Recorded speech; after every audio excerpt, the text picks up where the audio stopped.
الحمد لله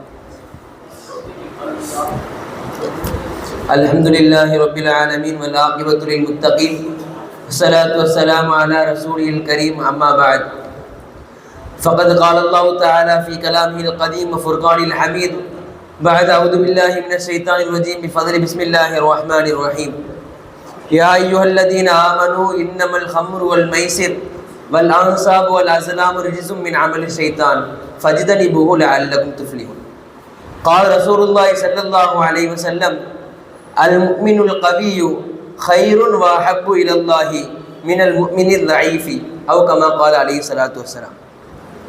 எல்லா புகழும் ஏக இறைவன் அல்லாஹ்வுக்கே உரித்தாகுக. சலாத்தும் சலாமும் எம் பெருமான ரசூலே கரீம் முஹம்மது ரசூலுல்லாஹி ஸல்லல்லாஹு அலைஹி வஸல்லம் அவர்கள் மீதும் சத்திய சஹாபாக்கள், தாபீன்கள், தபா தாபீன்கள், நாதாக்கள், சுஹதாக்கள், ஃபுகஹாக்கள் இன்னும் நம் அனைவர்களின் மீதும் உண்டாகட்டுமாக. ஆமீன். ஆரம்பமாக என்னுடைய சலாத்தினை தெரிவித்துக் கொண்டு என் உரையை தொடங்குகிறேன். அஸ்ஸலாமு அலைக்கும் வரஹ்மத்துல்லாஹி தஆலா பரகாத்துஹு. கண்ணியமான அல்லாஹ்வின் நல்லடியார்களே, பாசத்திற்குரிய நண்பர்களே, ஆரம்பமாக உங்களுக்கு ஒரு நபி மொழியை நினைவூட்டியவனாக என் உரையை தொடங்குவேன்.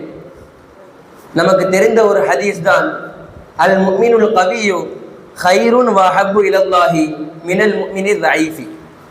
ஒரு பலகீனமான முஃமினை விட ஒரு பலமான உடல் வலிமையான முஃமின் மிகவும் சிறந்தவனாகவும் அல்லாஹ்விடத்தில் மிகவும் மதிப்பிற்குரியவனாகவும் பிரியத்திற்குரியவனாகவும் இருக்கிறான்.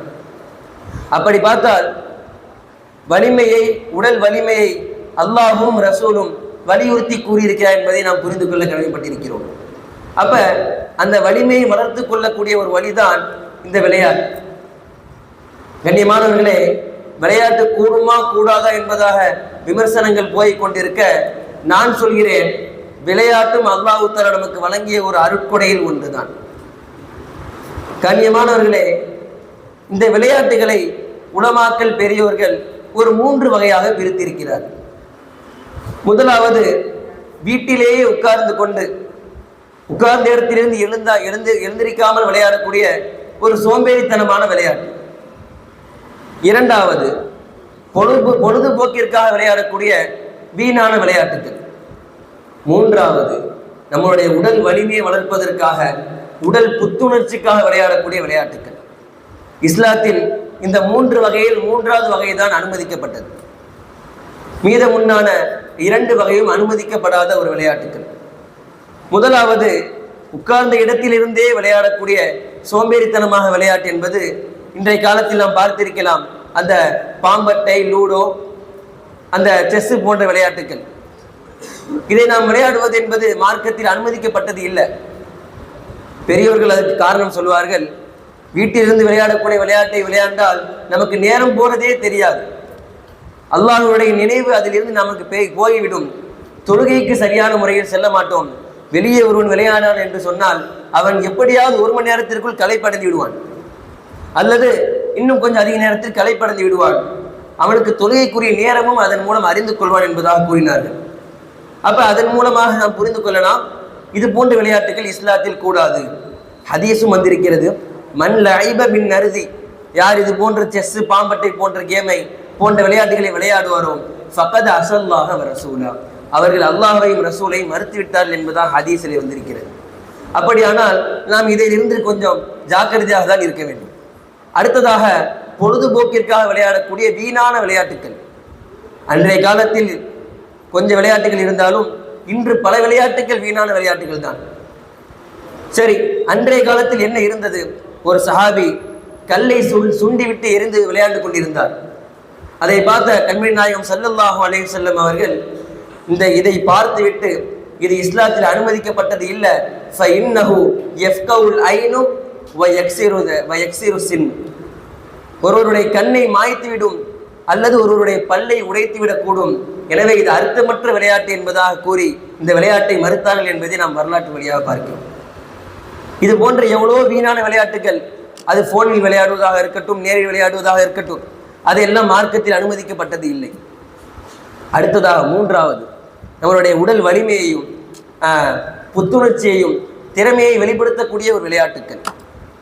இந்த தலைப்பிற்குள் போவதற்கு முன்பதாக ஒரு சிறிய சம்பவத்தை கூறிக்கொள்கிறேன்.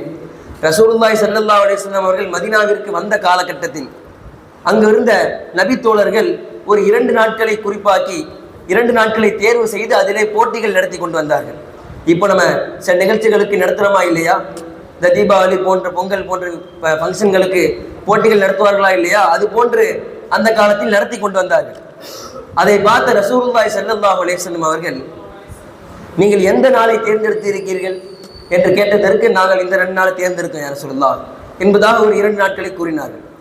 அதை கேட்ட ரசூலுல்லாஹி ஸல்லல்லாஹு அலைஹி வஸல்லம் அவர்கள் கூறினார்கள், இன்னல்லாஹ கத் அப்தலக்கும் பிஹிமா கைரன்.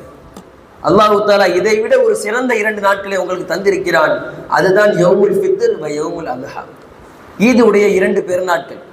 இந்த 2 நாட்களிலே நீங்கள் நடத்தி கொள்ளலாம் என்பதாக கண்மணி நாயகம் ஸல்லல்லாஹு அலைஹி வஸல்லம் அவர்கள் கூறினார்கள்.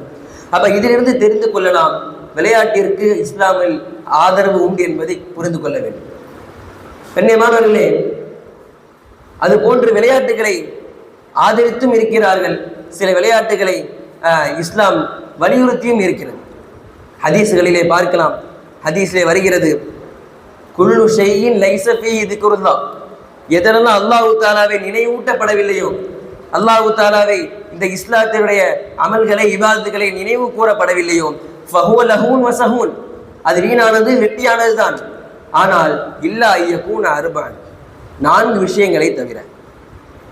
அதில் முதலாவது முலாஅபத்துர் ரஜுலி இம்ராத்தஹு, ஒரு மனிதன் தன்னுடைய மனைவியோடு விளையாடக்கூடிய அன்பான செல்லமான விளையாட்டுகள், இது இஸ்லாத்தில் கூடும்.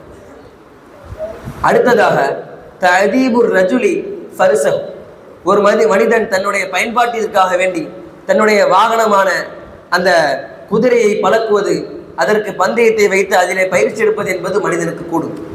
அதிலே உமர் ரலியல்லாஹு தஆலா அவர்கள் கை தேர்ந்தவர்களாகவும் இருந்தார்கள். அடுத்ததாக 2 எல்லையில் கோடு போட்டுக்கொண்டு ஓட்டப்பந்தயம் நடத்துவது, இதுவும் இஸ்லாத்தில் கூடும். ரசூலுல்லாஹி ஸல்லல்லாஹு அலைஹி வஸல்லம் அவர்கள் தன்னுடைய நகரத்தில் உள்ள சிறிய குழந்தைகளை கூப்பிட்டு அவர்களுக்கிடையே பந்தயம் வைத்து அதில் ஜெயித்தவர்களை கட்டி அணைத்து முத்தம் கொடுத்து அன்பளிப்பு செய்தார்கள் என்பதை நாம் வரலாற்றில் பார்க்கிறோம். அப்ப இந்த விளையாட்டும் இஸ்லாத்தில் ஆதரிக்கப்பட்ட ஒரு விளையாட்டு தான். அடுத்ததாக தஅலீமுர் ரஜுலி பிஸ்ஸிபாஹா, ஒரு மனிதன் நீச்சல் கற்றுக்கொள்ளட்டும், அதுவும் ஒரு உடற்பயிற்சிற்கு ஒரு சிறந்த ஒரு விளையாட்டு தான் என்பதாக இஸ்லாம் அறிவுறுத்துகிறது. உமர் ரலியல்லாஹு தஆலா அவர்கள் ஒரு முறை தன்னை விட ஒரு வாலிப வயதில் சிறிய வயதில் இருந்த இப்னு அப்பாஸ் ரலியல்லாஹு தஆலா அவர்களிடம் சொன்னார்கள், நம்ம 2 பேர் ஒரு போட்டி வச்சு கொள்ளலாமா என்பதாக. அவர்கள் என்ன போட்டி என்று கேட்க இவர்கள் சொன்னார்கள், நாம் இருவரும் தண்ணியில் மூழ்குவோம், யார் ரொம்ப நேரம் மூச்சு பிடிக்கிறான்னு பார்ப்போம், நம்ம வைக்கிற போட்டி தான். அது போன்று விளையாட்டு அதிலே இப்னு அப்பாஸ் ரலியல்லாஹு தஆலா அவர்கள் வெற்றியடைந்தார்கள் என்பதையும் நாம் வரலாற்றில் கேள்விப்படுகிறோம்.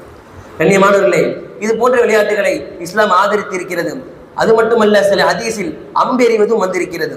இருமு யா பனி இஸ்மாயில், ரசூலுல்லாஹ் சொல்றாங்க, இருமு யா பனி இஸ்ராயில், பனி இஸ்மாயில், ஓ இஸ்மாயில் அலைஹிஸ்ஸலாம் அவருடைய சந்ததியர்களே, நீங்கள் அம்பெறியுங்கள் என்பதாக ரசூலுல்லாஹி ஸல்லல்லாஹு அலைஹி வஸல்லம் அவர்கள் ஆர்வமூட்டுகிறார்கள். கண்ணியமானவர்களே, அப்ப இதெல்லாம் இஸ்லாத்தில் அனுமதிக்கப்பட்டதுதான். அது மட்டுமின்றி இன்று நாம் விளையாடக்கூடிய எவ்வளோ விளையாட்டுகள், கிரிக்கெட், ஃபுட்பால் போன்றவைகளும் இதில் அடங்கும். அதிலும் உடல் வலிமை வெளிப்படுகிறது, ஒரு ஆரோக்கியம் கிடைக்கிறதா இல்லையா? அப்ப இதுவும் இஸ்லாத்தில் கூடுமான விளையாட்டுகள் தான். ஒரு மிகவும் வருத்தத்துக்குரிய செய்தி என்னவென்றால், இன்று எல்லா விளையாட்டுகளிலும் சூதாட்டம் என்பது புகுந்துவிட்டது. கண்ணியமானவர்களே, நாம் போனில் விளையாடக்கூடிய ரம்மி சர்க்கிள் இருக்கிறது இல்லையா, அதிலிருந்து இன்று நாம் விளையாடக்கூடிய கிரிக்கெட் வரை எல்லா விளையாட்டுகளிலும் சூதாட்டம் என்பது புகுந்துவிட்டது. அப்ப சூதாட்டத்தை ஒருபொழுதும் இஸ்லாம் ஆதரித்தது கிடையாது.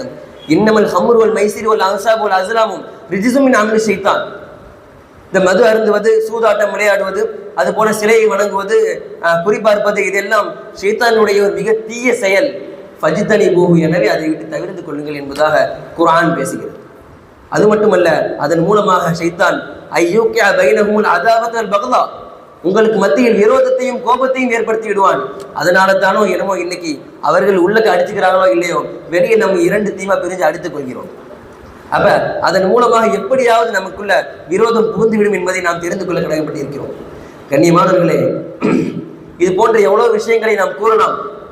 எவ்வளவோ சூதாட்டங்கள் எது எதெல்லாம் புகுந்திருக்கிறது என்பதை நாம் தெளிவாக கூறலாம். ஆனால் நமக்கு நேரம் குறைவாக இருக்கிறது.